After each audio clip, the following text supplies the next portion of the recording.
गायत्री शक्तिपीठ झटिकरा के जो कार्यकर्ता हैं, जिन्होंने काफ़ी मेहनत किया है।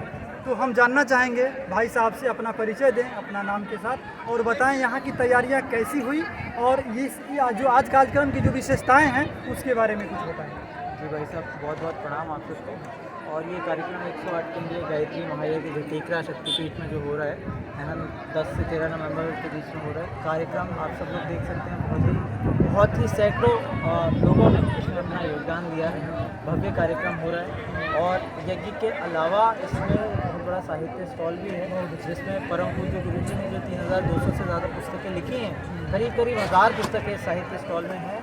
और ज्ञान यज्ञ के माध्यम से हम लोगों से ज्ञान यज्ञ ही है ये अपन सबका, कि जितने भी लोग आ रहे हैं वो यज्ञ के बाद साहित्य स्टॉल में ज़रूर आएँ और एक भी या 2 या 3 जितनी भी पुस्तकें लेके ज़रूर जाएँ, क्योंकि परम पूज्य गुरुजी ने बोला है कि मैं व्यक्ति नहीं हूँ, मैं विचार हूँ और मेरा स्वरूप मेरे साहित्य में छुपा हुआ है और मुझे घर घर पहुँचाओ।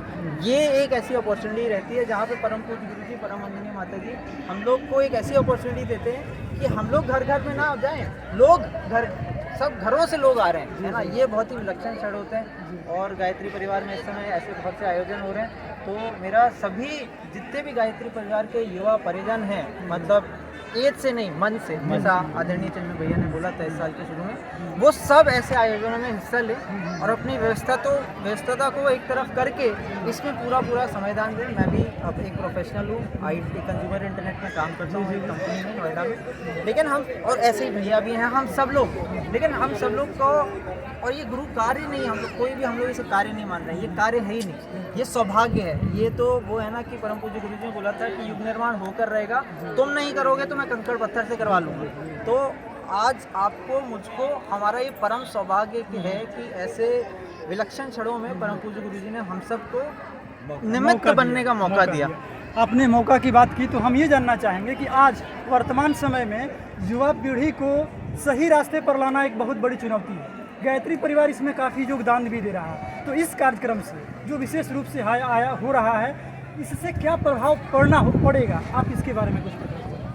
देखिए, परम पूज्य गुरुजी ने हर विषय के ऊपर साहित्य लिखा हुआ है ना, चाहे तो वो जीवन प्रबंध हो, चाहे व्यक्ति निर्माण हो, समाज निर्माण हो, परिवार निर्माण हो, समग्र स्वास्थ्य हो, साइंटिफिक स्पिरिचुअलिटी हो, आर्ष ग्रंथ हो, नारी जागरण हो, हर चीज़ के ऊपर परम पूज्य गुरुजी ने पुस्तकें लिखी हैं। उन पुस्तकों के छोटे छोटे भी संकलन आए हैं, जिनसे अब हम लोग लघु पुस्तक माला और जन शताब्दी सीरीज़ बोलते हैं। रेगुलर बुक्स भी हैं और वांग्मय भी है। तो हम सब मैं जैसे अगर मैं बिजनेसमैन हूँ, या मैं एक एम्प्लॉय हूँ, या मैं एक पिता हूँ, या मैं एक बेटा हूँ, मेरी लाइफ के जितने भी एस्पेक्ट्स हैं वो इन सारी बुक्स में कहीं ना कहीं कवर हो जाते हैं। और आज के रोज़ ऐसा है कि ये सारी पुस्तकें AWGP लिटरेचर वेबसाइट पे अपलोडेड हैं सबके, पूरी दुनिया में पढ़ने के लिए, है ना। और अगर मिलती भी हैं तो 3 रुपये, 5 रुपये, 10 रुपये लागत मूल्य पे मिलती है। तो मेरा तो अगर मैं बोलूँ तो एक ही निवेदन है सबसे, और अपने खुद के लिए भी, कि हम सब लोग अगर अपने जीवन में जो कठिनाइयाँ हैं, जो परिस्थितियाँ हैं, उनको ठीक करना चाहते हैं, मानसिक रूप से, शारीरिक रूप से, हर रूप से, तो हम लोग परम पूज्य गुरुजी के साहित्य में डूबे, क्योंकि ये साहित्य ही उनका शाब्दिक शरीर है। परम पूज्य गुरुजी, परम वंदनीय माता जी का जो शाब्दिक शरीर है, ये साहित्य है। और हमारे समर्पण का भी अगर मापदंड है तो यही है कि हम इसमें कितना डूबे और हमने इसे कितना आत्मसात किया, और सबसे ज़्यादा ज़रूरी कि आत्मसात करने के बाद हम इसको कितना दूसरों तक ले जा रहे हैं। बात है। बहुत बहुत धन्यवाद भाई साहब।